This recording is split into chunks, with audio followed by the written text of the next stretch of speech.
The theatre in Dublin is alive with soft murmurs as the lights slowly dim and the Ireland's Got Talent logo fades from the massive screen. The judges sit comfortably behind the desk, smiling and chatting, expecting another ordinary audition. The audience claps politely as a young boy walks onto the stage. He is small for his age, thin, wearing worn clothes that look carefully cleaned but clearly old. His shoes are scuffed, his shoulders slightly hunched, as if he is used to making himself small in the world. He introduces himself in a quiet voice. He says his name with pride but also with hesitation. He tells everyone he is from Cebu City in the Philippines. The judges nod kindly, curious. One of them asks how he ended up all the way in Ireland. The boy explains that his family moved wherever work was possible. His father once worked on fishing boats back home, and later took small labor jobs abroad. His mother cleaned houses. Money was always short. Singing was never a luxury. It was something he did quietly at night so he would not disturb neighbors in the crowded place where his family lived. The judges smile gently. The audience listens but does not expect much. He looks so young and fragile that no one imagines what is about to happen. One judge even leans back, relaxed, ready to offer encouragement more than critique. The music cue is given. The boy steps closer to the microphone. His hands tremble slightly. He closes his eyes. When he sings the first note, the entire room changes. The sound that comes out of him is deep, powerful, and unreal. It is not just deep for a child. It is deep for anyone. The voice fills the hall like a distant storm rolling in from the sea. The judges instantly sit up straight. One of them raises their eyebrows in shock. Another leans forward, mouth slightly open. The audience gasps loudly, some people instinctively putting hands over their mouths. The boy continues singing, and each note feels heavier than the last. His voice carries the weight of long nights, empty stomachs, and quiet dreams. It does not sound trained. It sounds lived in. It sounds like life carved it out of him slowly. The judges exchange glances of disbelief. One whispers that this should not be possible. Another shakes their head, smiling in shock. As the song moves forward, the boy's confidence grows. His shoulders straighten. His voice grows even deeper, richer, filling every corner of the theater. The camera cuts to the audience where tears begin to appear. People are not just impressed. They are moved. They feel something real. They feel the story behind the sound even if they do not know all the details. One judge presses a hand to their chest, eyes glistening. Another judge's lips tremble as they whisper how this voice feels like it comes from somewhere far older than the boy standing on stage. The music swells, and the boy hits a note so deep and controlled that the audience erupts in applause in the middle of the performance. The boy does not smile. He keeps singing, focused, as if this moment is everything he has ever carried inside him. The judges are no longer judging. They are listening like everyone else, completely drawn in. One judge wipes away tears but they keep falling. The disbelief on their face turns into pure emotion. As the song reaches its final moments, the boy opens his eyes. They shine under the stage lights. His voice softens, then drops one last time into a deep note that feels like it echoes forever. The music stops. For a few seconds, there is absolute silence. No one moves. No one breathes. Then the theater explodes. The audience stands up all at once, clapping, cheering, shouting. The boy bows his head, overwhelmed. He looks confused, as if he cannot understand why everyone is reacting this way. The judges stand as well. One of them is openly crying now, hands covering their face before they clap. When the noise finally settles, one judge speaks, their voice shaking. They say they have been on this show for many years and have heard thousands of voices, but they have never heard anything like this. They say they are struggling to understand how such a voice can exist in someone so young, someone who has been through so much. Another judge leans forward, eyes full of tears, and asks the boy where he learned to sing like that. The boy answers honestly. He says he learned by listening to old songs on a broken radio back in Cebu City. He says he sang while helping his mother clean and while waiting for his father to come home from work. He says singing helped him forget hunger and fear, even if only for a little while. That answer breaks something in the room. A judge covers their mouth, tears falling freely. They say that this is not just a performance. This is a life speaking through music. The audience applauds again, louder than before. One judge asks what his dream is. The boy hesitates. He looks down. He says he just wants his parents to stop worrying so much.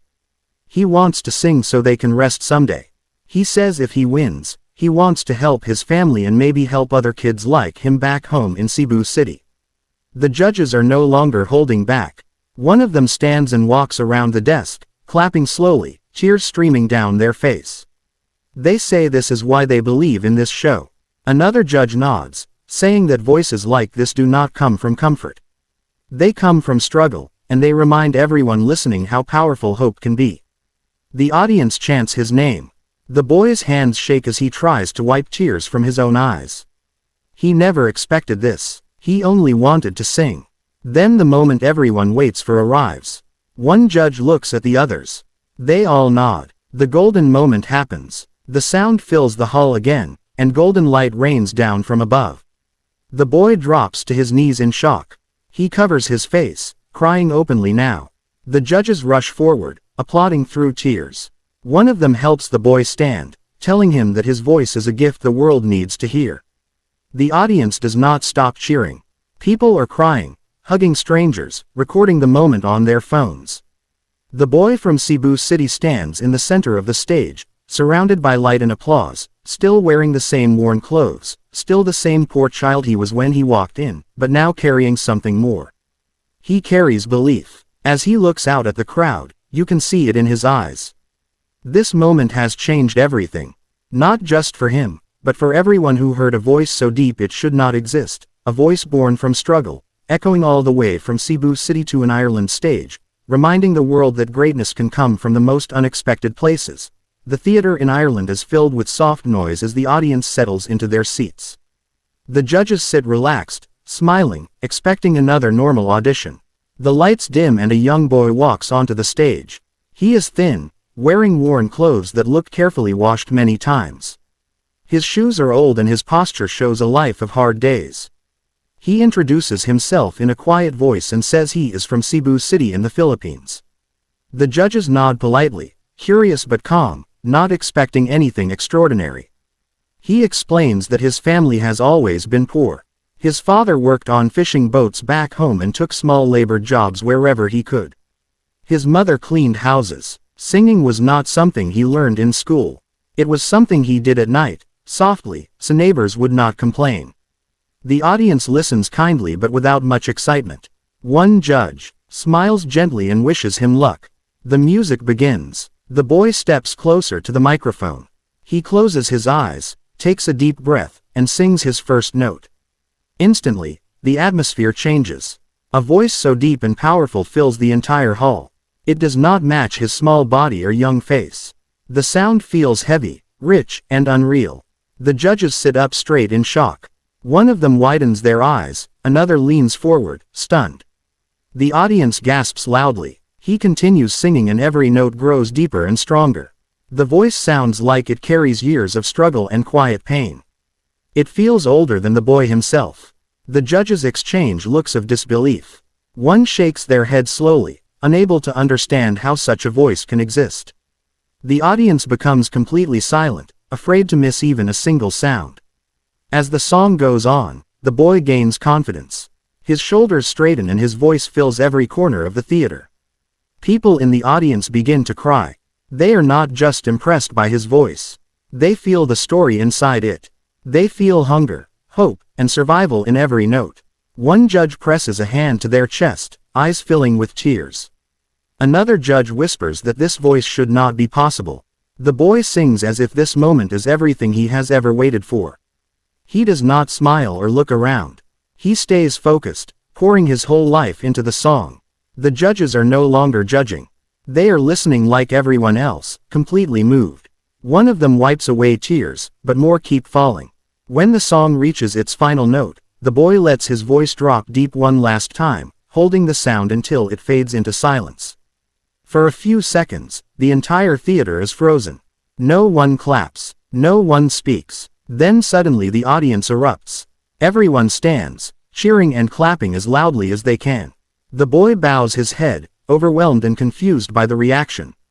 The judges stand as well. One of them is openly crying now. They say they have heard thousands of singers, but never a voice like this. They say they cannot understand how such depth can come from someone so young and so poor. Another judge asks where he learned to sing. The boy answers honestly. He says he learned by listening to old songs on a broken radio in Cebu City. He sang while helping his parents work and while trying to forget hunger. That answer breaks the judges completely. One covers their mouth, tears falling freely. They say this performance was not just singing, it was a life story. The audience applauds again, louder than before. Another judge asks about his dream. The boy looks down and says he just wants his parents to stop suffering. He wants to sing so they can rest someday. The judges look at each other and nod. Emotion fills the room. The golden moment comes and light rains down on the stage. The boy drops to his knees in shock, crying openly. The audience screams and cheers. The judges clap through tears, knowing they have just witnessed something unforgettable. The poor boy from Cebu City stands on an Ireland stage, his life changed forever. A voice this deep was never supposed to exist, but it did, and it came from struggle, hope, and a dream that refused to stay silent.